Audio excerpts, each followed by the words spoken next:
1996 July 17 Germany. ജ്ഞാനദളം 58.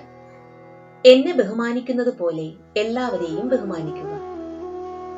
എന്നെ ബഹുമാനിക്കുന്നത് പോലെ എല്ലാവരെയും ബഹുമാനിക്കൂ.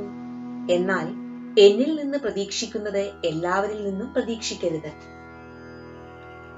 നിങ്ങൾ സാധാരണയായി മറിച്ചാണ് ചെയ്യുക. എന്നെ ബഹുമാനിക്കുന്നത് പോലെ എല്ലാവരെയും ബഹുമാനിക്കുകയില്ല. എന്നിട്ട് അവർ നിങ്ങൾക്ക് ആനന്ദം തരണമെന്നും ആദർശപരമായി നിങ്ങളോട് പെരുമാറണമെന്നും പ്രതീക്ഷിക്കുകയാണ്. അവർ നിങ്ങളുടെ പ്രതീക്ഷക്കൊപ്പം ഉയർന്നില്ലെങ്കിൽ നിങ്ങൾക്ക് ഇച്ഛാഭംഗമുണ്ടാകും. അല്ലെങ്കിൽ അവരെ കുറ്റപ്പെടുത്തുകയോ ശപിക്കുകയോ ചെയ്യും. ശപിക്കുക വഴി നിങ്ങൾ സ്വന്തം ആത്മീയ ഊർജം നഷ്ടപ്പെടുത്തുകയാണ്.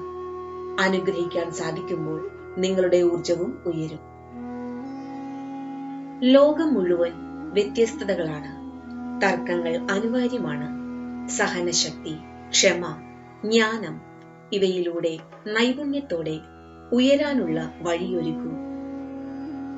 വിഡ്ഢികൾ നിങ്ങളെ കൂടുതൽ ബുദ്ധിയുള്ളവരാക്കുന്നു. നിങ്ങൾക്ക് ചുറ്റുമുള്ള വിഡ്ഢികളുടെ എണ്ണം നിങ്ങളുടെ തന്നെ കേന്ദ്രീകരണത്തെയാണ് സൂചിപ്പിക്കുന്നത്. അവരെ ഒഴിവാക്കാൻ ശ്രമിക്കേണ്ടതില്ല. കേന്ദ്രീകരണം നഷ്ടപ്പെട്ടാൽ അവരെ സഹിക്കാനുള്ള ക്ഷമ നിങ്ങൾക്കുണ്ടാവുകയില്ല. ആത്മാവിൽ അധിഷ്ഠിതരാകുമ്പോൾ വിഡ്ഢികൾ പോലും ജ്ഞാനികളാവും. അവർ നിങ്ങളുടെ തന്നെ പ്രതിബിംബമാണ്, വേറെയൊന്നുമില്ല. വിഡ്ഢികൾ നിങ്ങൾക്ക് നിരാശ നൽകുന്നു. ജ്ഞാനമാകട്ടെ നിങ്ങളുടെ ജീവിതത്തിന് സത്ത് പകരുന്നു. ചോദ്യം: മറ്റുള്ളവർ വിഡ്ഢികളാണ് എന്ന് വിചാരിക്കുന്നത് എങ്ങനെയാണ് നിർത്താൻ കഴിയുക? ഗുരുദേവ്: നിർത്തേണ്ട ആവശ്യമില്ല.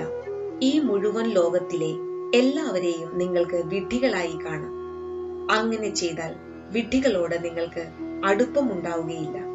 അല്ലെങ്കിൽ എല്ലാവരും ബുദ്ധിമാന്മാരാണ് എന്ന് ചിന്തിച്ചാൽ അവരുടെ കൂട്ടത്തിൽ കൂടണമെന്ന് നിങ്ങൾക്കും തോന്നും. എല്ലാവരും വിഡ്ഢികളാണെന്ന് വിചാരിച്ച് കൂളാവൂ. ജയ് ഗുരുദേവ്.